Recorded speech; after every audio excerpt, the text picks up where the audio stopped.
all of this so that you could get an email from whatever, Joe Schmo's pizza place to say, hey, Roger, you're on 6th Avenue in New York City, and there's a pizza place around the block similar to what you ate last week. Go there now. I mean, that location data. I'm just trying to understand what advertisers are doing with the data. Well, to me, it's this whole notion that we are merely a source of data. We're no longer customers. We're no longer human beings. I want to ask the question, why is it legal for a company that offers you email to scan the content in order to gather the data on what you're doing? Why is it legal for the credit card processors to sell our transaction history? Why is it legal for cellular carriers to sell our location? Why is it legal for an internet company to sell any of the data about what you do on there? And how come we didn't know about this beforehand? Well, why are now all of a sudden your customer is your tool? They worked really hard to cover their tracks. And I look at this and I go, look, now we know. We've been through this before. What these guys are doing is no different than what the robber barons did, at the turn of the 20th century. We need Teddy Roosevelt to come in here and, put some balance back in the economy. Right now, I mean, you've got this problem. Like, artificial intelligence should be the penicillin of the 21st century. But nobody can do a startup there because Google, Facebook, and everybody else have hired every artificial intelligence person in the country. They go to every university and hire whole departments. So there's nobody available to do startups. They basically block competitors from coming along. And we see this with Google in China now, right? Where, you've got this situation where Google says to the Defense Department, you can't regulate us because you need our AI, right? And then they go to China and they go, hey, would you like our search engine based on the same AI? Well, right? You're hitting on a lot of really important things. Yesterday, General Joe Dunford, he's the chairman of the Joint Chiefs of Staffs, he tells a Senate panel that Google is helping the Chinese military indirectly through its work with the Chinese government and leading state-owned companies inside the communist nation. So Google says, we're not going to do evil, U.S. government. We're not working with you. We don't want to be anywhere near your immigration policy. We're going to walk away from a deal with the Pentagon. And yet they're willing to help China, the communist country. And this is precisely the thing that makes me sad, because after 9/11, when everybody was terrified, right, it was very convenient for our security services to have Google doing surveillance on everybody, right? But they didn't think through what's the downside, which is they're a corporation. They're going to sell to anybody. Yeah. That's incredible. I mean, you would think that America could rely on its leading technology companies in this race with China. China is about to overtake America in AI. I want to talk to you about this. This is according to a new study by the Allen Institute. Researchers finding that China will publish more of the most cited 50% of papers than America for the first time this year, and that America's share of the most cited 10% of papers declined from a high of 47% in '82 to a low of 29% in 2018. Let me tell you why this doesn't worry me quite as much as the issue in China. And that is because what China's doing with AI is behavioral modification.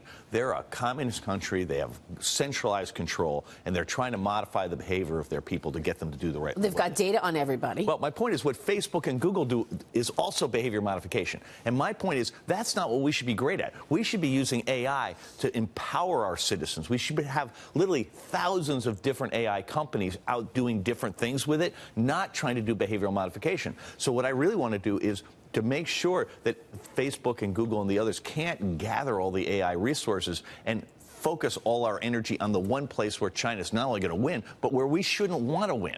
We shouldn't want to win in behavioral modification. We should want to win in, instead of using, here's one of the things that really scares me.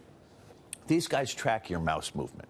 And the first day when I get older, and my hand slows down and gets a little wobbly, maybe I've got a neurologic condition, maybe I got Parkinson's, they're going to know. They'll be the first people on earth to know. Well, get this. That's a big... They're under no obligation to tell me. They're not only that, they're not even under an obligation to keep it secret. They can sell to the highest bidder, which will be my insurance company. That's will either raise my rates or drop my coverage. And I'm sitting there and going, hang on. What they could do instead is have an insurance product that says, hey, look, we're tracking your mouse coverage. You need to go to the doctor, right? That would be the right thing to do. That's my point here. Is if all we could do is get these tech companies to look at us as human beings, as customers, instead of always looking at us as a source of data, all of this would be fine. There is a good version of every one of these technologies.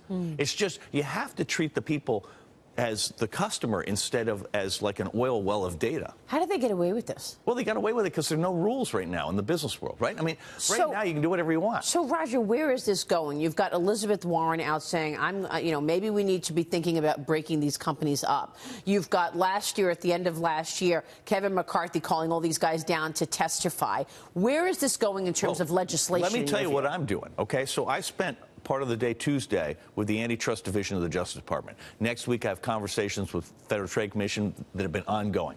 So I'm working with the administration because they know there's a problem here, right? So they want to get on top of this, and I don't know where they're going to come down. But my point is, we're working together because I have a perspective and a look at this. Warren is absolutely correct that the notion of people who make a market shouldn't be allowed to also participate in it, because that's unfair to everybody who's in it. And also, you shouldn't be able to use your monopoly power to hire all the AI guys or to prevent startups from happening. So what Warren's doing is classic Teddy Roosevelt, okay? I mean, you can say, people put labels on all that kind of stuff, but in an economic sense, it's so obviously the right thing to do. I don't think this is about right versus left. I think it's about right versus wrong. And I think you're going to see people across the whole spectrum, once they understand the issues, once I get a chance to talk to everybody, I think you're going to see that everybody, this was, again, Teddy Roosevelt was a Republican. Antitrust is an American concept because we always used to believe that monopoly was part of monarchy, right?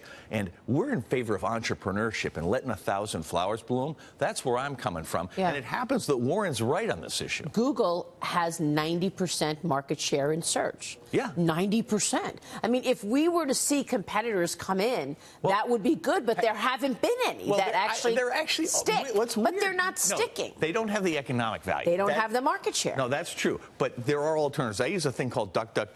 You use DuckDuck, okay. Because they do not track me, right? You've talked about DuckDuck. Well, I talk about all these guys because, I use Apple products because they protect me from Google. I use DuckDuckGo. I use Ghostery, which makes sure that nobody can track me.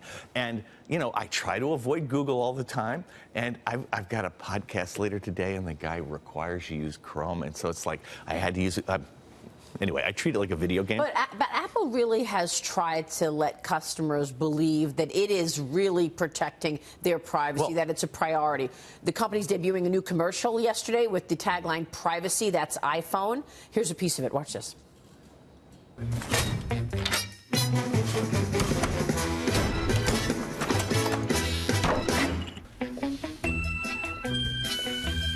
Let me see that.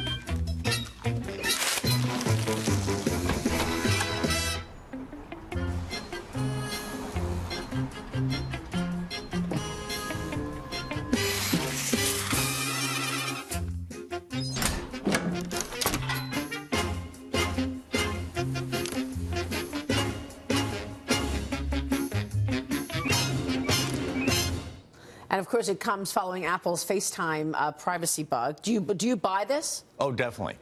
Apple's not perfect. Their manufacturing strategy in China is flawed. There are all kinds of issues. But on this issue, they're not just sincere about it. They've been walking this walk for a long time. Yeah. And if you're on an Android phone, you're giving away everything.